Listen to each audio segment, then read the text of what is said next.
Hello everyone. आज हम धन्वंतरी निघंटु के बारे में देखेंगे। हमारे सिलेबस में बीएमएस सेकंड ईयर में धन्वंतरी निघंटु है, 3 निघंटु है। उसमें से एक धन्वंतरी निघंटु भी है, बहुत इम्पोर्टेंट है। इसके बारे में आज देखेंगे हम। धन्वंतरी निघंटु, इसका परिचय देखते हैं। धन्वंतरी निघंटु सर्वप्रथम निघंटु है। सर्वप्रथम या सर्वप्राचीन निघंटु है। सबसे पुराना निघंटु कौन से? धन्वंतरी निघंटु। इस ग्रंथ के प्रारंभ में द्रव्यावली के नाम से द्रव्यों के पर्याय शैली से जुड़ा एक भाग है। इसके पश्चात गुण, कर्म, शैली के आधार पर वर्णन किया गया है। इस ग्रंथ के प्रारंभ में द्रव्यावली के नाम से द्रव्यों के पर्याय से शैली जुड़ा हुआ एक भाग है। इसके पश्चात गुण और कर्म, शैली के आधार पर इसका वर्णन किया गया है। नामकरण। इस निघंटु का वास्तविक नाम द्रव्यावली समुच्चय है। धन्वंतरी निघंटु का वास्तविक नाम क्या है? द्रव्यावली समुच्चय है। इस ग्रंथ की शुरुआत धन्वंतरी वंदना के साथ होने के कारण, जब धन्वंतरी वंदना की शुरुआत हुई थी उसके साथ होने के कारण इसे धन्वंतरी निघंटु के नाम से जाना जाता है। इस निघंटु का वास्तविक नाम द्रव्यावली समुच्चय है।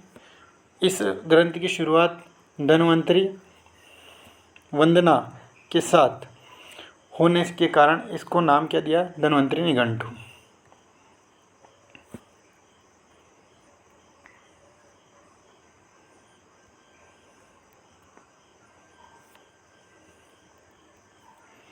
तो इसका एक वास्तविक नाम क्या है? द्रव्यावली समुच्चय। और इसकी शुरुआत कब हुई थी? जब धन्वंतरी वंदना की शुरुआत हुई थी उस समय होता है। इस कारण इसका नाम क्या है? धन्वंतरी निघंटु। उसके ग्रंथकर्ता लेखक के बारे में देखते हैं। ये ग्रंथ लिखा किस? ग्रंथकर्ता के बारे में देखते हैं। धन्वंतरी निघंटु के रचयिता कौन है? महेंद्र भौगिक, श्री महेंद्र भौगिक। धन्वंतरी निघंटु के रचयिता कौन है? महेंद्र भौगिक। ये लेखक ने स्वयं अंत के प्रारंभ में मंगलाचरण में भगवान धन्वंतरी को प्रणाम करते हुए ग्रंथ विस्तार का प्रारंभ किया। धन्वंतरी निघंटु के रचयिता श्री महेंद्र भौगिक। लेखक ने स्वयं अंत में ग्रंथ के प्रारंभ, ये अंत नहीं है, शायद ग्रंथ है, ये ग्रंथ है। तो ग्रंथ के प्रारंभ में मंगलाचरण में भगवान धन्वंतरी को प्रणाम करके इस ग्रंथ का विस्तार प्रारंभ किया। इस ग्रंथ का इसलिए नाम भी इसलिए रखा धन्वंतरी निघंटु। ये करेक्शन कर लेना थोड़ा, अंत नहीं ग्रंथ है वो।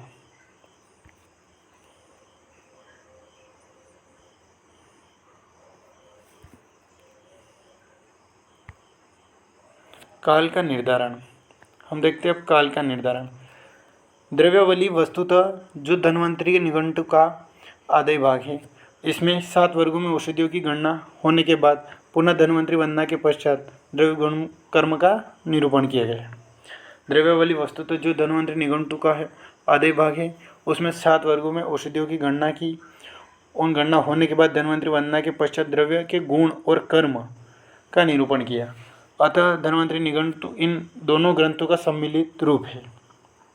द्रव्यावली पूर्ववर्ती रचना है और धन्वंतरी पूर्ववर्ती पुरानी रचना है और धन्वंतरी निघंटु पूर्ववर्ती रचना है।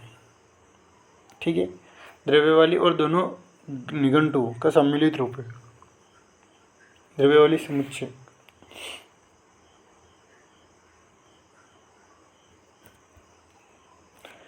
अब हेमाद्री और अरुण दत्त दोनों टीकाकार ने 13वीं शताब्दी में ने एवं अमरकोश ने व्याख्याकार शीर स्वामी 11वीं शताब्दी ने इन्होंने उद्धृत किया। मध्यम काल के मुसलमानों के संपर्क से प्रचलित कई द्रव्यों का वर्णन धन्वंतरी निघंटु में मिलता है।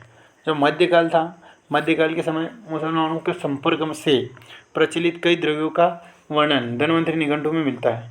जैसे अहीफेन यानी अफीम, जयपाल, अग्निजार, विजया, इन जैसे द्रव्यों का वर्णन यहाँ मिलता है।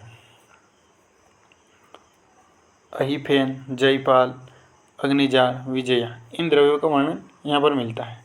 इसी प्रकार आधे और उत्तर भाग में दोनों को मिलाकर देखने पर धन्वंतरि निघंटु का काल 10वीं और 13वीं शताब्दी में मिला। धन्वंतरि निघंटु का काल क्या है? 10वीं और 13वीं शताब्दी। 10 और 13 में इसका काल मिला। इस समय इसका रचयिता हुई 10वीं शताब्दी और 13वीं शताब्दी के बीच।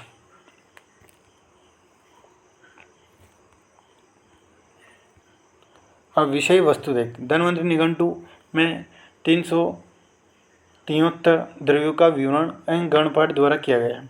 इसको 7 वर्गों में विभक्त किया गया है। पहला वर्ग है गणुची आदि वर्ग। कुल 11 गण बताए गए हैं। कुल 136 द्रव्यों का वर्णन किया गया है। इसमें 11 गण बताए, कुल इसमें से 136 द्रव्यों का वर्णन किया गया है।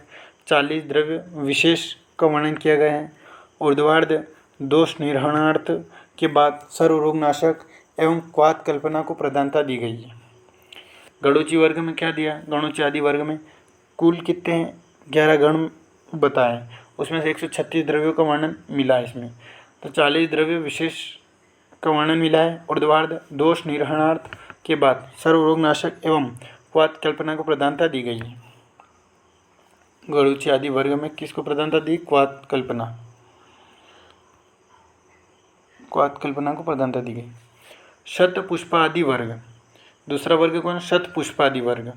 इस वर्ग में आभ्यंतर प्रयोग, सर्पी प्रयोग एवं चूर्ण प्रयोग की कल्पना का संग्रह। इस वर्ग में क्या? आभ्यंतर प्रयोग, आभ्यंतर यानी शरीर के अंदर, सर्पी प्रयोग यानी कि घृत का पान का, घी का, चूर्ण का प्रयोग, इनकी कल्पना का संग्रह किया गया। कुल 42 द्रव्य और 10 द्रव्य विशेष एवं योनि दोष हर अग्नि प्रसाद कृत है वर्ग का वर्णन मिलता है। इसमें कुल द्रव्य कितने हैं? 42 और 10 द्रव्य विशेष है। योनि दोष हर का अग्नि प्रसाद कर वर्ग का वर्णन मिलता है। चंदन आदि वर्ग। इस वर्ग में कुल 79 द्रव्य और 13 द्रव्य विशेष का वर्णन मिला। 79 में से 13 द्रव्य विशेष का वर्णन मिला। 11 खनिज द्रव्य, 2 जलीय द्रव्य और 4 जांतव द्रव्य और 62 वनस्पति द्रव्यों का वर्णन मिला है। गंध गुण प्रदान और उत्तम श्रेणी के मनुष्य के लिए प्रयुक्त द्रव्य का वर्णन मिलता है, जिसमें महासुगंधी तेल, पाम आदि, हर तेल और नेत्रा अंजन है। चंदन आदि वर्ग में क्या मिलता है? इस वर्ग में कुल 79 ड्रग्स मिलते हैं, उसमें से 13 स्पेशल है और 11 खनिज द्रव्य है, 2 जलीय द्रव्य है और 4 जांतव द्रव्य है और 62 द्रव्य विशेष है। और गुण कर्म और उत्तम श्रेणी के आधार पर मनुष्य के लिए प्रयुक्त द्रव्य वर्णन मिलता है, जिसमें महा सुगंधी तेल, पाम आदि और तेल और नेत्रा अंजन है। चौथा देखता है करवी और आदि वर्ग। विविध रोग शांति, जो रोग की शांति करने के लिए हेतु शुभ वन औषधीय द्रव्य कुल 75 होते हैं। कुल 75 द्रव्य आते हैं करने आदि वर्ग में, जिसमें से 16 द्रव्य विशेष है। और एग्जाम्पल जैसे कई में हम तेल, धूम, नस्य, चूर्ण, तक्र एवं कांजी कल्पनाओं का वर्णन मिलता है। करव आदि वर्ग में क्या मिलता है? विविध रोग शांति हेतु शुभ वन औषधि द्रव्य कुल 75 होते हैं, जिसमें से 16 द्रव्य विशेष हैं और तेल, धूम, नस्य, चूर्ण, तक्र, कांजी कल्पनाओं में वर्णन मिलता है। आम्र आदि वर्ग। आम आदि वर्ग, तो इसमें क्या मिलता है? फल, लता और पुष्प से आश्रित चिकित्सा उपयोगी द्रव्यों का संग्रह है। कुल 74 द्रव्य मिलते हैं इसमें, उसमें से 13 द्रव्य विशेष वर्णित हैं। हृदय, फल, सुगंधित पुष्प और त्वक प्रयोज्य अंग युक्त वृक्षों का वर्णन किया गया है। अब देखते हैं सुवर्ण आदि वर्ग। 16 खनिज द्रव्य इसमें मिलते हैं, 27 खाद्यान्न वनस्पतियाँ मिलती है और 78 द्रव्य मिलते हैं, द्रव्य मिलते हैं, जैसे तेल, घृत, दूध, दधि, मधु, मद्य, आसव, अरिष्ट, जल का समाविष्ट है इनमें, तथा 44 मांस द्रव्यों का वर्णन मिलता है। मिश्रक वर्ग, इसमें 59 पारिभाषिक शब्द विवेचन, 9 स्थावर विष, 16 जांगम विष और 2 विष विशेष तथा उपविष का गण वर्णन किया गया है। अब ग्रंथ विशिष्ट देखते हैं, यानी ग्रंथ की विशेषता क्या है, धन्वंतरी निघंटु की विशेषता क्या है। पहला पॉइंट देखते हैं अपन, धन्वंतरी निघंटु के लेखन काल जब रचित का क्या काल था, 10 से 13वीं शताब्दी, 10वीं शताब्दी से लगा के 13वीं शताब्दी काल में अन्य कई निघंटु प्रचलित थे, उनका सार लेकर यह निघंटु लिखा गया। धन्वंतरी निघंटु की जब रचना हो रही थी उस समय अन्य निघंटु जो प्रचलित थे उन निघंटु का सार निकाल कर इसमें लिखा गया है। नंबर 2 पॉइंट, संस्कृत प्राकृत नाम जानकर, अनेक लोगों को पूछकर और देखकर, अच्छी तरह स्पर्श करके जातिगत चिन्हों के आधारपूर्वक औषधियों का ज्ञान करना चाहिए। इसमें संस्कृत के प्राकृत नाम जानकर पहचान करी, अनेक लोगों से पूछा है, देखकर, अच्छी तरह स्पर्श करके जाति चिन्हों के आधारपूर्वक औषधियों का ज्ञान करना चाहिए। तीसरा है, द्रव्य का ज्ञान किस प्रकार करना चाहिए, इस विषय में वर्णन मिलता है। द्रव्य का ज्ञान किस प्रकार करना चाहिए कि ड्रग्स के बारे में इंफॉर्मेशन किस प्रकार मिलेगी अपने को, उसका वर्णन भी धन्वंतरी निघंटु में मिलता है। द्रव्यों के नाम से गुणों का वर्णन किया गया है, जो भी ड्रग्स रहती है ना उनका वर्णन किस प्रकार उनके नाम के आधार पर किया गया है। उदाहरण, आम्र आदि वर्ग, सुवर्ण आदि वर्ग। आम्र आदि वर्ग यानी फल का वर्णन किसे गया है, आम्र आदि वर्ग। आम क्या है, फल है। सुवर्ण आदि वर्ग, इसी प्रकार इनका वर्णन किया गया है। अपन देखते हैं 5वां पॉइंट, द्रव्य विशेष और अर्थात द्रव्य के प्रकार बताए गए हैं। कुल 98 द्रव्य विशेष बताए गए हैं। उदाहरण के लिए वालुकम, त्रपुस विशेष, सहविद्या, सहस्त्रविद्या, शतावरी विशेष। चरक और सुश्रुत में गणों की गणना में एक द्रव्य कई गणों में आया है, किंतु चरक और सुश्रुत की गणों की गणना में जितने भी गण चरक और सुश्रुत माने उनमें से एक द्रव्य कई गणों में आया है, मतलब इस गण में भी आया, उस गण में भी आ गया। इसी किंतु धन्वंतरी निगण में गण पाठ में एक द्रव्य एक ही गण में आया है, दूसरे में नहीं आया, क्योंकि एक ही गण एक ही द्रव्य में आया है, यानी कि एक द्रव्य दूसरे गण में नहीं गया है। ये इसकी विशेषता है। एक बार और इसका शॉर्टकट देख लेते हैं जल्दी जल्दी। धन्वंतरी निघंटु परिचय देखेंगे तो धन्वंतरी निघंटु सर्व प्राचीन निघंटु है। इस ग्रंथ के प्रारंभ में द्रव्यावली के नाम से द्रव्यों के पर्याय शैली से एक भाग है। इसके पश्चात गुण कर्म शैली के आधार पर इसका वर्णन किया गया है। नामकरण, इस निघंटु का नाम वास्तविक नाम क्या था, द्रव्यावली समुच्चय है। इस ग्रंथ की शुरुआत धन्वंतरी वंदना के साथ होने के कारण इसे इसका नाम धन्वंतरी निघंटु रखा गया। इसके ग्रंथकर्ता धन्वंतरी निघंटु के रचयिता कौन थे, महेंद्र भोगी हैं। लेखक ने स्वयं ग्रंथ के प्रारंभ में मंगलाचरण में भगवान धन्वंतरी को प्रणाम करते हुए ग्रंथ विस्तार का प्रारंभ किया गया था। काल का निर्धारण, द्रव्यावली वस्तुतः जो धन्वंतरी निघंटु का अधिभाग है उसमें 7 वर्गों की औषधियों की गणना होने के बाद पुनः धन्वंतरी वंदना के पश्चात द्रव्य गुण कर्म का निरूपण किया गया है। अतः धन्वंतरी निगण इन दोनों ग्रंथों का सम्मिलित रूप है। ग्रंथ द्रव्यावली पूर्ववर्ती रचना है और धन्वंतरी निघंटु परवर्ती रचना है। हेमाद्रि और अरुणदत्त ने 13वीं शताब्दी में और अमरकोश और व्याख्याकार शीर स्वामी ने 11वीं शताब्दी में इसका उद्धृत किया है। मध्यकाल में मुसलमानों के संपर्क में प्रचलित कई द्रव्यों का वर्णन धन्वंतरी निघंटु में मिलता है, जैसे अहिफेन, जयपाल, अग्निजार, विजया आदि। इस प्रकार आदय और उत्तर भाग दोनों को मिलाकर देखने से धन्वंतरी निघंटु का काल 10वीं से 13वीं शताब्दी तक होता है। विषय वस्तु, धन्वंतरी निघंटु में 373 द्रव्यों का विवरण गणपाठ द्वारा किया गया है। इन्हें 7 वर्गों में विभाजित किया गया है। प्रथम वर्ग गडुची आदि वर्ग है। कुल 11 गण बताए गए हैं। इसमें कुल 136 द्रव्यों का वर्णन किया गया है। उसमें से 40 द्रव्य विशेष का वर्णन मिलता है। ऊर्ध्वार्ध दोष निर्हरणार्थ है के बाद सर्वरोग नाशक है एवं क्वाथ कल्पना को प्रधानता दी गई है इस वर्ग में। शतपुष्पादि वर्ग, इस वर्ग में आभ्यंतर प्रयोग, सर्पी का प्रयोग, चूर्ण प्रयोग कल्पना का संग्रह है।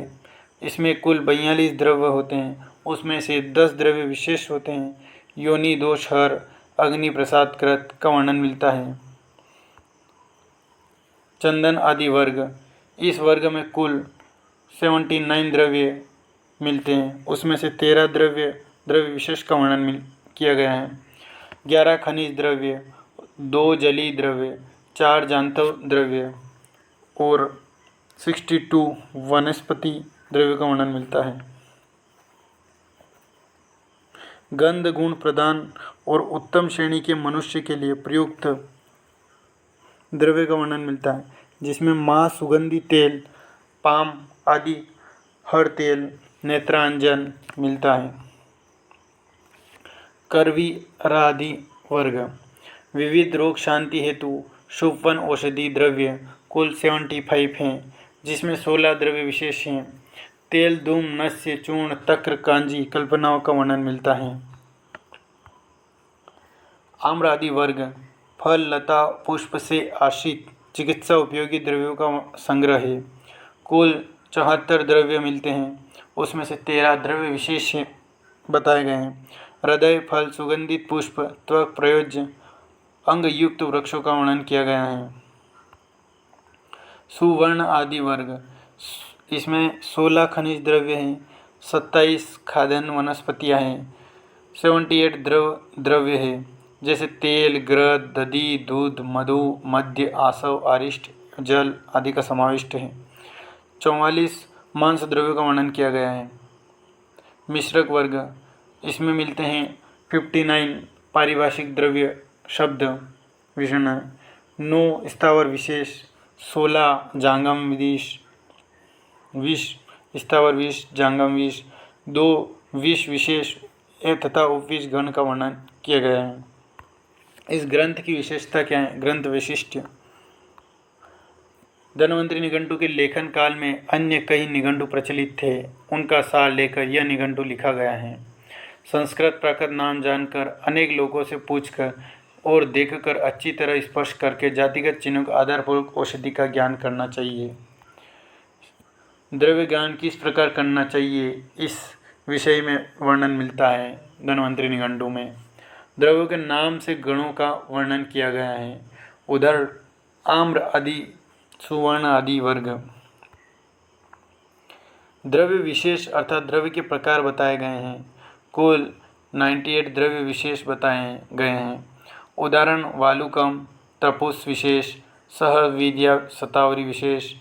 चरक और सुश्रुत ने गणों की गणना में एक द्रव्य को कई गुणों में आया है, किंतु धन्वंतरि निघंटु में गणपाठ में एक द्रव्य एक ही गण में आया है, दूसरे में नहीं आया है। धन्यवाद। Thank you so much.